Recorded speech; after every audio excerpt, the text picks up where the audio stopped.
Good evening, and thank you for joining our talk on student finance. Just a bit of an introduction first. So my name is Sarah Hanks, and I'm here with my colleague Jessica Odell Foster. Hello, good evening everyone.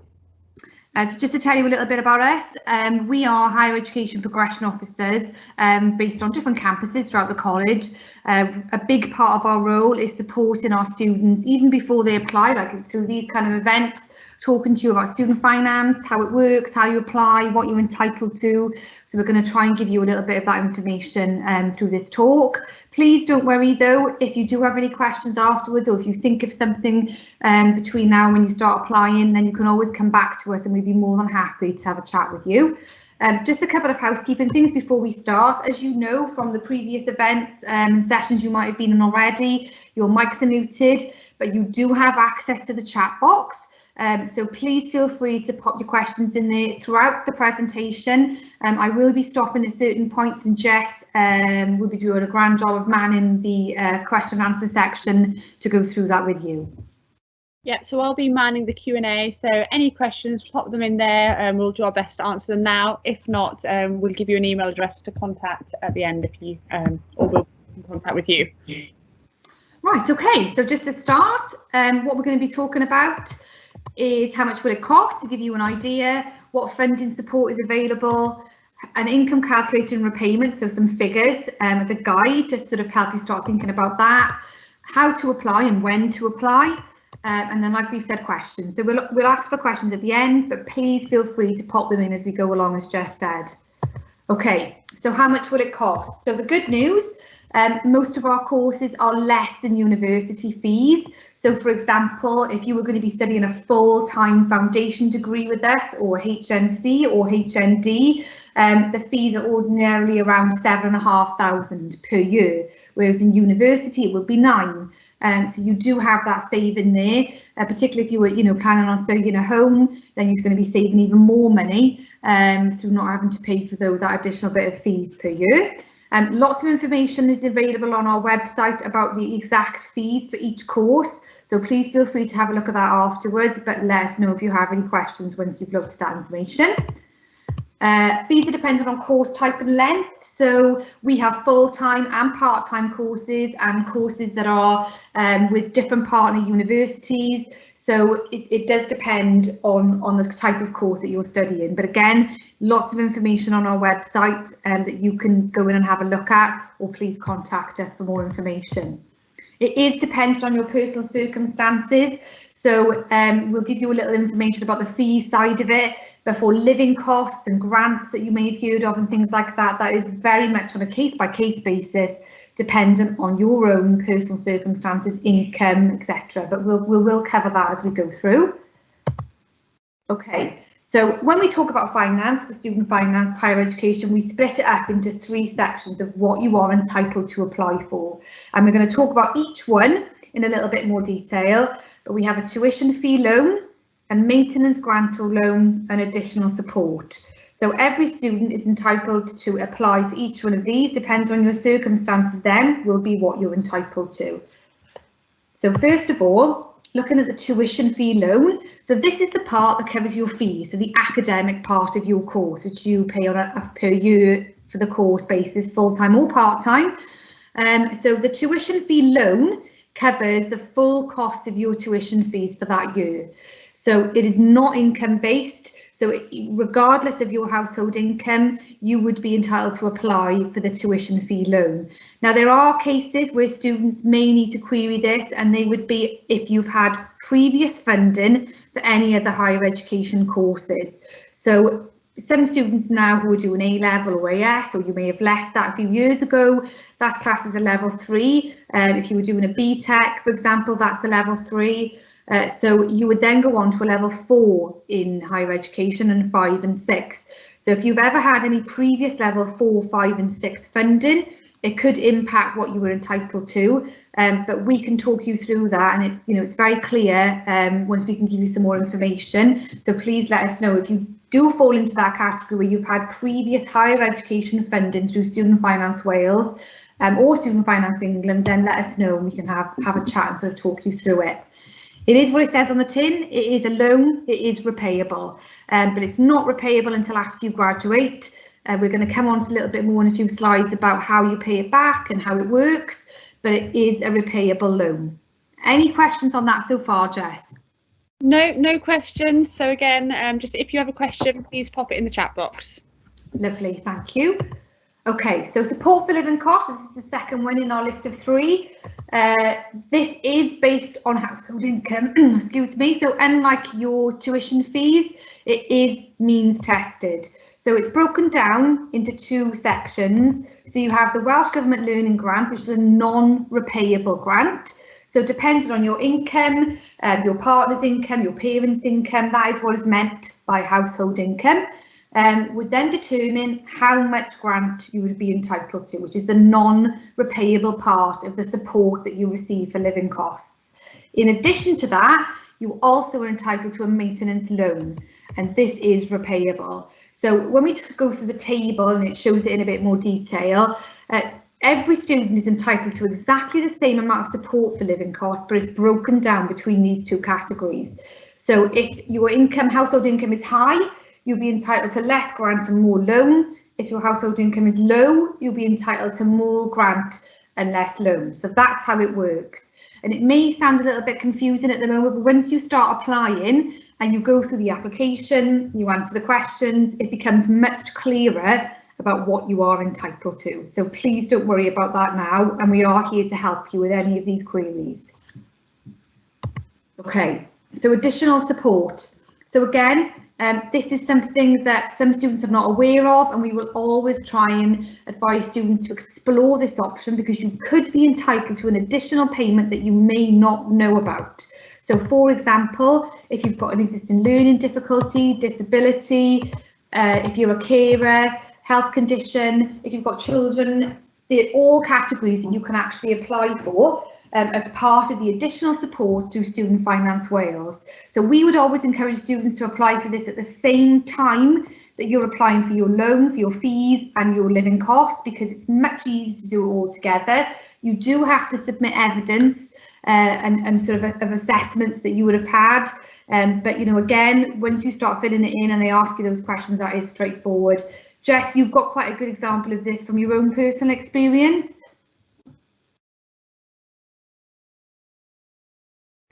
Hi Sarah, yes, so I've applied for additional learning support before. I'm dyslexic, and I rang up Student Finance Wales. They were really helpful, told me all the information I needed. So for me, I got a laptop. It really just depended on the course you were doing and what you required. But if you think you have an additional learning need, it's definitely worth finding out a bit more about it, and we can help you with that.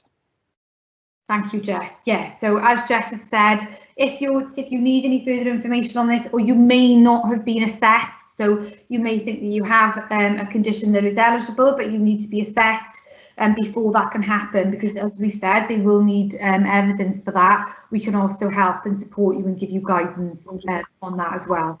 But definitely explore it. If you think already, or actually, I fit into one of those categories, then have a look on the Student Finance Wales website, or give them a call, as Jess has said, and they will be able to talk you through what you would be entitled to based on the additional support that you would be eligible for.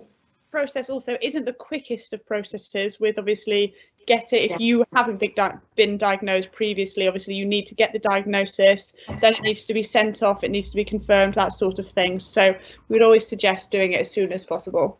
Yes, absolutely. Very good point, Jess. Okay, so we talked about the table earlier, about the figures and how it works and how it's split. So just to give you an idea, it looks a bit confusing, but it isn't. It's very straightforward. You've got 2 columns in each one, and it's a combination of a grant and a loan. And that's what you're entitled to. And you can see there the 8790 and the 10350, that each column, so both each row will add up to the amount that you can have. So every student is entitled to exactly the same. It's just split between different amounts depending on your household income. Now, some of you may fall in the left-hand category, which is living with parents. So if you were living with parents, they would support your application and send their income evidence. So you would do your application first and submit it. then they would be sent a link to actually complete their part of the section and supply that income evidence. If for the second column you were an independent learner over the age of 25, or your circumstances dictate that you're an independent learner for some reason, then you would come into the right-hand category. And if you were living with a partner and you were using a partner's income, you would come into the right-hand category as well. So if you are an independent learner, just to be aware, you would automatically be in the 8370 category. So you would be an income of below that or below. Again, don't want to try and confuse you with lots of figures, but this is just to give you an idea. So say, for example, your household income was £35,000. So if you were living with your parents and that's how much your parents earned before tax, then you would have a grant of 4,488 and a loan of 4,302. And obviously the corresponding column there shows you the 5,208 or 5,142. So that's how it's broken down. Now, this is a guide to give you an idea. Obviously, once you apply and you complete your evidence, then they will come back, potentially ask you for more evidence, and then they will come back to you with a decision. This is why we always say, try and apply as soon as you can.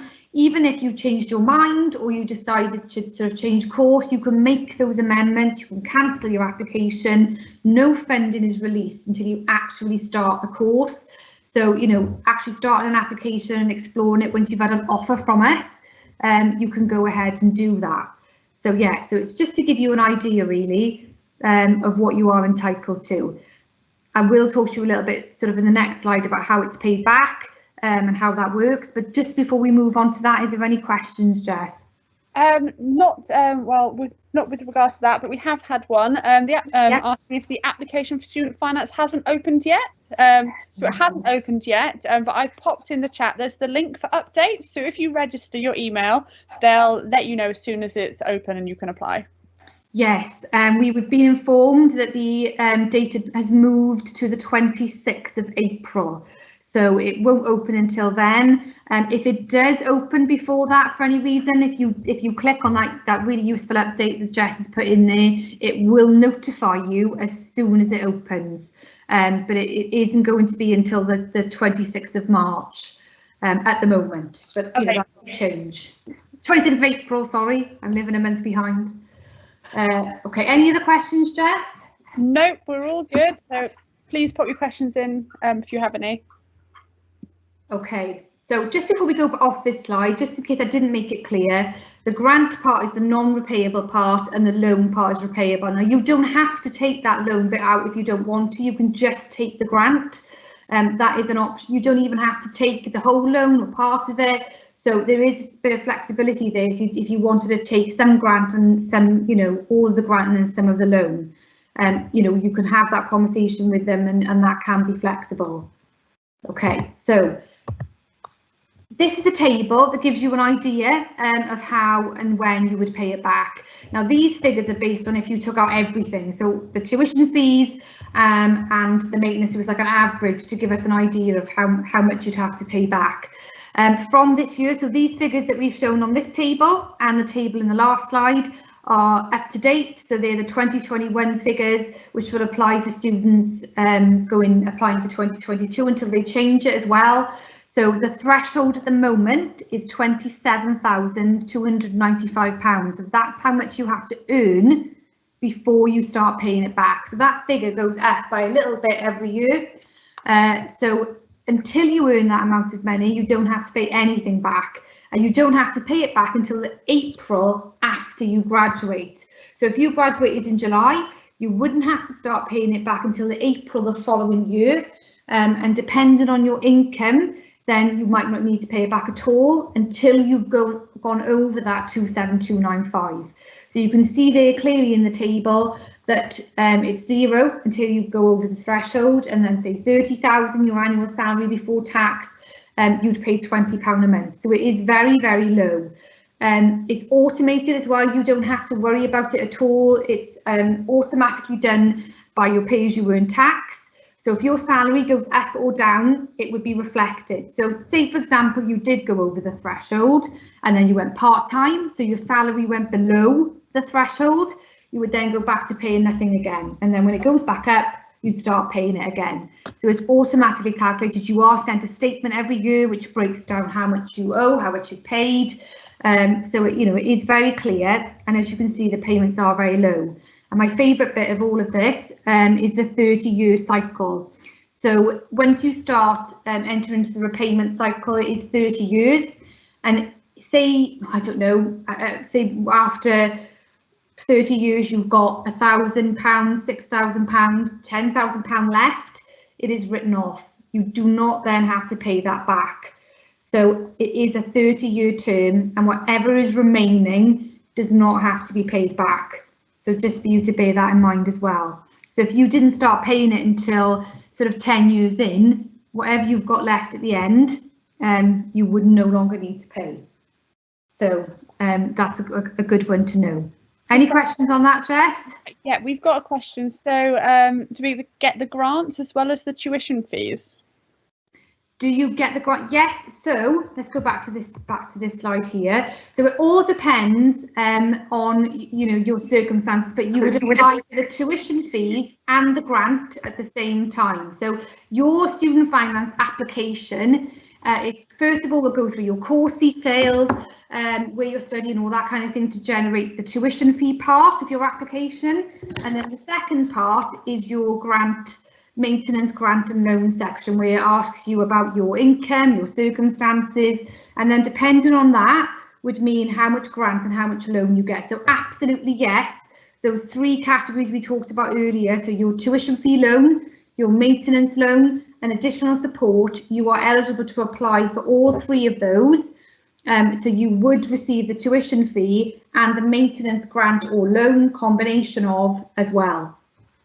You apply for it all at the same time in one application. Does that answer that? Any more on that? No, that answers it. Yeah, great. Thank you very much. No problem at all. But like we've said, we're here to help. If you feel like you don't want to put a question in here now, then you can always contact us and we will contact you to sort of go through it. So please don't worry if you don't feel like you want to ask something as part of this, as part of our talk today. Okay, so going back to this one. Okay, so as we've said, it doesn't open until the 26th of April, and that would be for applications for students studying in September 2021. If you were thinking about studying with us the following year, then obviously you would have to wait until this time next year to apply. But for those of you who are interested in starting with us in September, then you would be eligible to apply as soon as it opens in April. It is online, so you would go on to the Student Finance Wales website. Jess is going to put some useful URLs in links into the chat for you to be able to access them and go in and have a look. One thing to bear in mind is if you have had any student finance before, so that could be EMA or learning grants of any kind through Student Finance Wales, you will already have an account. So you won't need to register. You will need to contact them possibly for your secret answer, and then you will be able to log back onto your account if you don't have those details. So just remember that one as well. One point we always like to remind our students, if you're applying for a USW course, when you apply online, you will need to select USW as the place of study and then Coleg Gwent as the course title. So once you've put in USW as the course, as the place of study, sorry, it'll automatically bring up the courses underneath that. What we will be doing to help students as much as we can that are going to be applying with us, when you have applied, we will put information and communications that we send out to you between now and enrolment in September to make sure that you have access and information on some of the things that we've talked about with regards to student finance and how you apply, and some of these tips, for example, about making sure that if you're applying for USW, you put that in. But please don't worry, it's a bit of a whistle-stop tour of student finance, but once you start applying and do the application process, and answering those questions is a very straightforward process. It can take a little bit of time. So as Jess said earlier, make sure that you give yourself plenty of time to apply. Even if you end up changing your mind or cancelling it, that's very, very easy to do. Any other questions, Jess? Okay, so I have popped in the links. So we've got full-time students, part-time students. There's a bit on what support is available, and there's also the college email address. So if you have any further questions, you can always email us directly there. We do have one question about so the prospective student lives in England and would be coming to do the degree here. So how would this affect them? So they would have to apply through Student Finance England, wouldn't they? Yes, you would have to apply through Student Finance England, which is actually open already. So they have opened their applications online already. So Student Finance Wales, very good question actually. Student Finance Wales is for students who live in Wales, and as you live in England, you would need to go through that. So the process is very, very similar. The grants are slightly different, but one good tool that you can use, which we always sort of recommend to our students who are applying to Student Finance England, if you go on gov.co.uk and put in Student Finance Calculator, it will take you to a very useful calculator that will show you exactly what you could be entitled to by entering some of your personal information about your income status and things like that. So that is very useful. But yes, you would need to apply through Student Finance England. Great. No, that was the only question. Any other questions? Anyone got anything else they'd like to ask?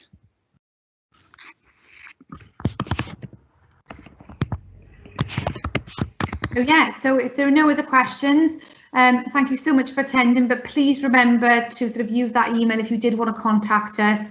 Part of myself and Jess's role and our other progression officers that are based at the college is to support you as much as you can through your whole journey with us, even before you actually join us through this application process. And we appreciate, for us, we go through this, sort of day in, day out. It might be the first time you've ever applied for student finance. So we really want to try and support and help you as much as we can. So Sarah, we've had one other question about applying for childcare. So that would be done through the additional support. The parental support. Yeah. So yes. So the fourth link down. So that is, you just go on there and it's got about all different things, hasn't it? So yes. Childcare, additional learning needs. Everything is on the same link there. Yes, so you could be entitled to a certain amount of allowance of childcare. So when you apply, you would complete all the information that you need for that, and then you would know whether you would be eligible for or not. But if you did want to ask any questions after you've looked at those links on the website, you could always contact Student Finance on the number that we've put on here, and they should be able to help you with that too. Yes, and like we said, everything is dependent on your own personal circumstances, so it is a good idea just to give them a call if you're not sure on something. They're very helpful. Yes, it's a good time now, because even though the applications haven't opened online, they are still answering the phone. Obviously, they operate throughout the whole year. It's just that their 2021 applications don't open yet, but their support and their call centres and all of that are fully operational, fully manned. So now is a good time to call them before it starts getting really busy with people applying and queries. Anything else? No other questions. Okay. Oh, well, thank you so much for everybody for joining us and for listening. Like we've said, please contact us if you have any queries. Hopefully see you soon. Yes, great. Thank you everyone for joining. Thank you. Bye. Take care. Bye.